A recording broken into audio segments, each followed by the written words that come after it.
bayan kisan kasurgumin ɗan bindiga Halilu Sububu da jami'an tsaron sojojin Najeriya suka yi nasarar yi a yau Juma'a. Yaransa Bello Turji ya saki wani sabon bidiyo yana aika saƙon gargaɗi zuwa ga malamin addini Sheikh Murtala Bello Asada, inda yake cin alwashin cewa sai ya kama shi. Bismillahirrahmanirrahim. Yan uwa musulmi, assalamu alaikum, ina yi maku sallama irin ta addinin musulunci.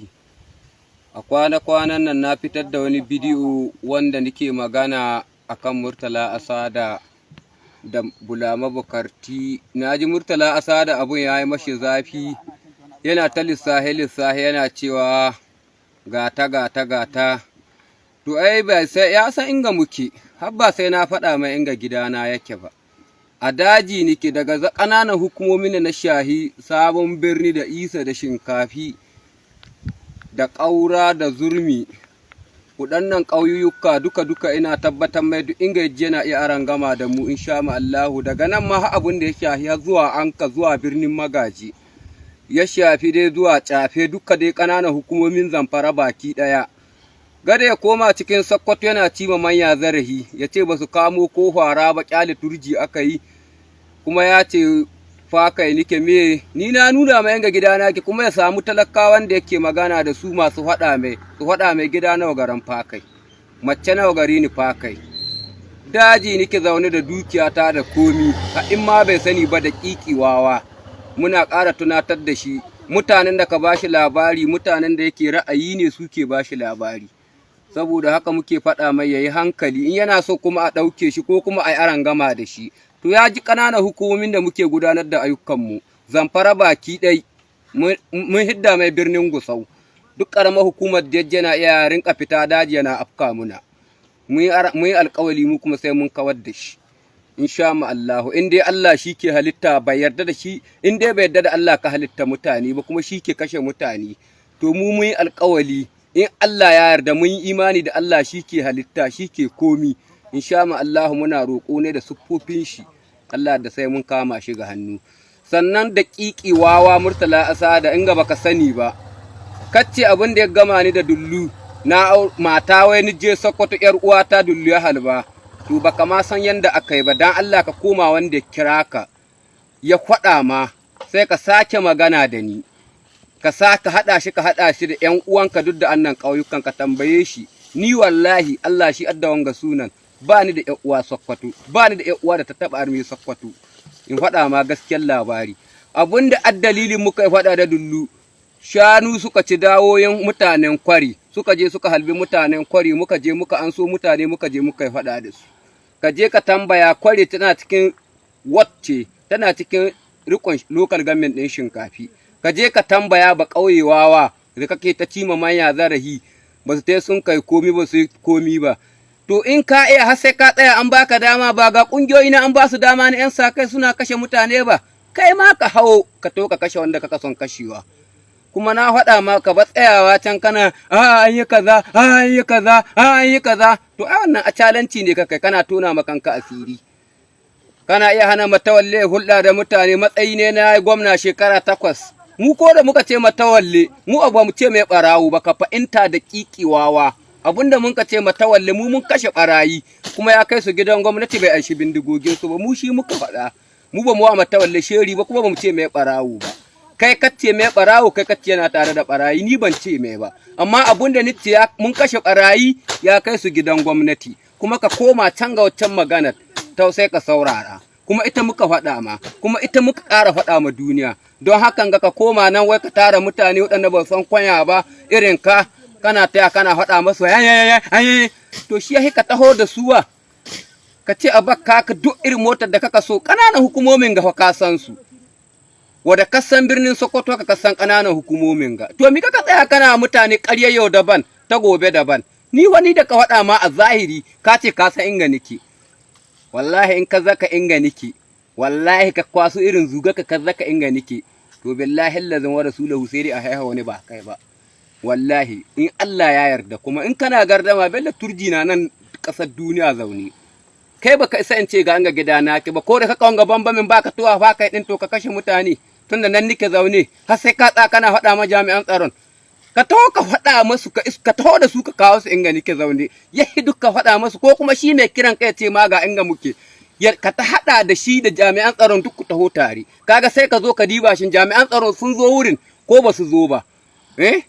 kaga shi ne gaskiyar labari amma ba ka komawa ka zo ka yi zane kana tar da mutane kana lalata ƙasa kana sa ana kashe talaka yan uwanka da basu ji basu gani ba kana ƙarya kana ci da addini ka tuna annabi wa inga yi wa'azi da sauransu babu inga ya zage wani amma ka koma teburi kana ka buga wanga benti ka yi mi ka ce ai kaza a ba da Allah da kiki ga ka zama dabba kamar ka kana ɗaukar wani dabba cikin daji mara ilimi ya hika wayo ya hika sanin darajar Qur'ani ina gode ma Allah al'ummar duniya duk wanda ya gana kuskure ina bashi haƙuri na gode haza wassalam da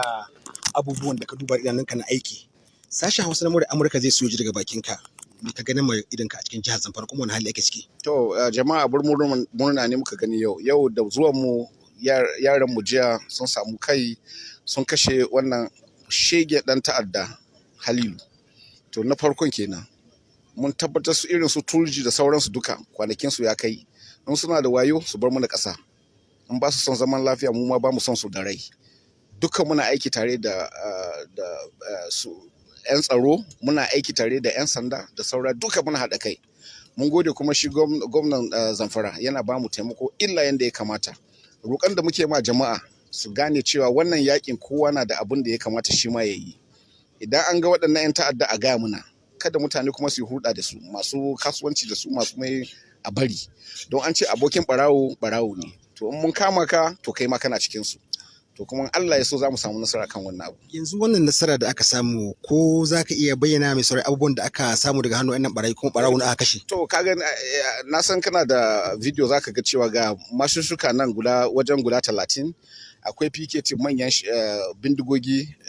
da RPG bombs da AK duk aka kama bancin su kuma da aka kashe har yanzu muna nan muna bincike mu ga sauran abubuwan da aka kama a wurin to wannan ya nuna cewa mun tashi tsaye muna son wannan abun ya kare abun kowa ya sha wahala ya isa al'ummar Najeriya suna mamaki ana yawan kashe barayin amma kullun sai karo suke me yake faruwa ne to abin da ke faruwa suna shigowa kasan akwai yunwa in akwai yunwa akwai rashin aiki da abubuwa shi yasa muke roƙa cewa in an samu mutanen nan da suke waɗannan abubuwan a gaggaya mana dukan su sai su kawo kuma gwamnati mun gode gwamnati suna ɗaukar mataki yanzu ana buɗe wuraren aiki yadda za a koya ma yara kayan hannu da zai iya ba su abinci wannan mun samu manoma sun koma noma an yi noma sosai domin abinci ma rashin abinci ma yana kawo wannan abun to dukan wannan mun haɗa kai tare muna aiki roƙonmu yadda nake cewa kada mutane su gaji da taimakon 'yan tsaro in an ba 'yan tsaro taimako za mu samu lafiya a kwanan nan su 'yan ta'adda suna ta amfani da kafofin sadarwa na zamani suna aikiwa da sakonni me kuke yi domin ganin kun yi amfani da wannan dama domin wato isa gare su ta hanyar kila ko za ku faɗa da su ne kuma za ku neme su ne tattauna domin su adama kamar su to wannan aikin da muke kamar yadda muka samu wannan nasara ya nuna musu cewa duk wanda bai sauka ba abin na zuwa illa na zuwa kan shi so maganar da muke yanzu su gane cewa kwana sun ci isa kowa ya gaji su bari ko su ma za su mutu yadda waɗannan suka mutu muna kan aiki kuma za mu ci gaba. To abin da ya faru jiya da daddare akwai Kacalla Haluli Sabubu da tawagashi wanda suke kan mashina 63 sun fito daga ƙauyen Jajjaye da ke yamma da garin Dole Moriki ƙaramar hukumar Zurmi inda suka shigo ta ƙaramar hukumar Marat. Sannan za su tsallaka ta kwanar dogon karfe zuwa mayanci to a nan jami'an tsaro suka kwanta masa suka yi ta musayar wuta tsakanin shi da waɗannan tawagar ta barayin daji inda jami'an tsaro alhamdulillah suka samu nasarar kashe shi kan shi Kacalla Halilu Sububu da kuma yaran shi kwamandojin shi. To a takaice kamar shin wane ne shi Halilu Sububu din nan? To Kacalla Halilu Sububu ba bako bane ana cewa Kacalla Halilu Sububu ko Kacalla Halilu Buzu ko Tubali duk shine shugaban kungiyar barayin daji gaba ɗaya da ke arewa maso yamma ya daɗe yana safaran makamai da ake shigowa daga su da ƙasar Libya da Mali da wasu sassa na Afirka sannan kuma ya ƙware gurin haƙar ma'adanai ba bisa ƙa'ida ba inda yake fita da su wasu ƙasashe. Me ake sa rai sakamakon kisan nashi da ake? Wannan za ka iya cewa muna ma Allah kyakkyawan zaton wannan shine zai kawo ƙarshen harkar barayin daji. Tunda wannan shine jagoransu ba wanda ya karfin shi babu wanda ya dukiya Halilu ko ta shanu ko kuma dukiya ta kuɗi. A ƙarshe muna roƙon Allah subhanahu wata'ala ya kawo mana ƙarshen wannan fitintu da suka addaba al'ummar arewacin Najeriya har ma da ba mu zaman lafiya mai ɗorewa tsakanin mu. Masu kallo da sauraro kada ku manta idan wannan ne karan ku na farko zuwa wannan tasha mai albarka mai suna Ragasa TV News. Ku yi ƙoƙari ku danna mana alamar subscribe sannan ku danna mana alamar ƙararrawa domin ci gaba da samun sababbin shirye-shiryenmu da zarar mun ɗaura.